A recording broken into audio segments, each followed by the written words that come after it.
তো আমি তো একেবারেই ঘরের মেয়ে, এবং রুমি ভাই যখন বললেন যে উনি এরকম একটি কাজ করতে চান, তখন আমি এটার সাথে না থাকার কোনো কারণ নেই। কোনো মারামারি শেখার বিষয়টা না, এটা টোটালটাই হচ্ছে একটা টেকনিক, যেটা জানলে আপনি জানবেন যে আপনি কিভাবে নিজেকে প্রোটেকশন দেবেন।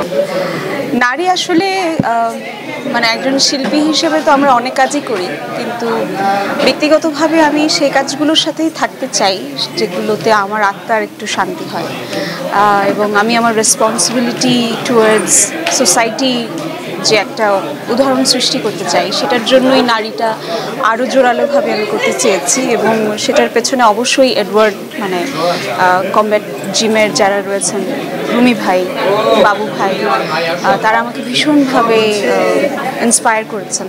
যে নশবা এবং আমাদের টুগেদার উইকেন্ড নামে যে একটা দল রয়েছে, সেখান থেকে আমরা আসলে রুমি ভাই এবং এডওয়ার্ডের সাথে টুগেদার উইকেন্ডের প্ল্যাটফর্ম থেকে আমরা গত 6 বছর ধরে বাংলাদেশের বিভিন্ন জায়গায় শুধুমাত্র কিশোর কিশোরীদের নয়, আমরা প্রতিবন্ধীদেরকেও কিন্তু সেলফ ডিফেন্স শেখাচ্ছি, এবং সেটা আমরা আরও কন্টিনিউ করতে চাই। তো আমি তো একেবারেই ঘরের মেয়ে, এবং রুমি ভাই যখন বললেন যে উনি এরকম একটি কাজ করতে চান, তখন আমি এটার সাথে না থাকার কোনো কারণ নেই আর কি। এবং সেলফ ডিফেন্স আসলে একটা রেসপন্সিবিলিটি, সেটা সকলেরই শেখা উচিত। একটু আগে আমি যেটা বলছিলাম যে কিছুদিন আগে আমরা সোশ্যাল মিডিয়াতে দেখছিলাম যে একটি মেয়ে মারা গিয়েছে, সে বলছিল তার মাকে যে যদি আমার চোখটা ফিরিয়ে দিত কেউ। যদি সে সেলফ ডিফেন্সটা জানতো, এই আর্টটি জানতো, তাহলে আমার মনে হয় যে অন্তত এত মর্মান্তিকভাবে তার মৃত্যু হতো না। আমরা এরকমভাবেই চাই যে শুধুমাত্রই যে নারীদের কথা বলছি তা নয়, পুরুষ, শিশু সকলের ক্ষেত্রেই, এবং স্পেশালি যারা চোখে দেখেন না, কথা বলতে পারেন না, তাদের জন্য সেলফ ডিফেন্স কিন্তু আরও জোরালোভাবে প্রয়োজন।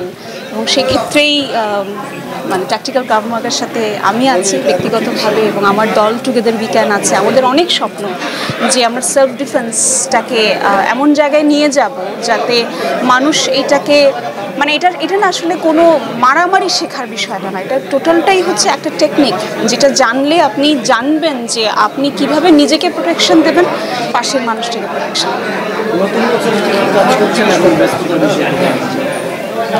নতুন বছরে 8 মাস আগে আমি নুহাসের একটা ওয়েব ফিল্মে কাজ করেছি, যেটার নাম হচ্ছে অন্তরা, যেটা আলহামদুলিল্লাহ ইনশাল্লাহ কাল রিলিজ পাবে রাত 12টার সময় চরকি অ্যাপে। তো আপাতত ওই কাজটা নিয়েই এবং নারী, এই দুটো কাজই আমি করেছি। এবং আমার থিয়েটারে কণ্ঠনালী সূর্য নামে টুগেদার উইকেন্ড এবং তীরন্দাজ আমরা কোলাবোরেশন করে একটি কাজ করছি। এই কাজটাতে আমরা জীবপ্রেমের কথা বলি, আমরা রাস্তার যে কুকুররা রয়েছে তাদের প্রতি সহমর্মী আচরণের জন্য আহ্বান জানাই। আর টুগেদার উইকেন্ড থেকে চেষ্টা করছি থিয়েটার করার, সামনে অনেক ইচ্ছা আছে, স্বপ্ন তো আছে, বাকিটা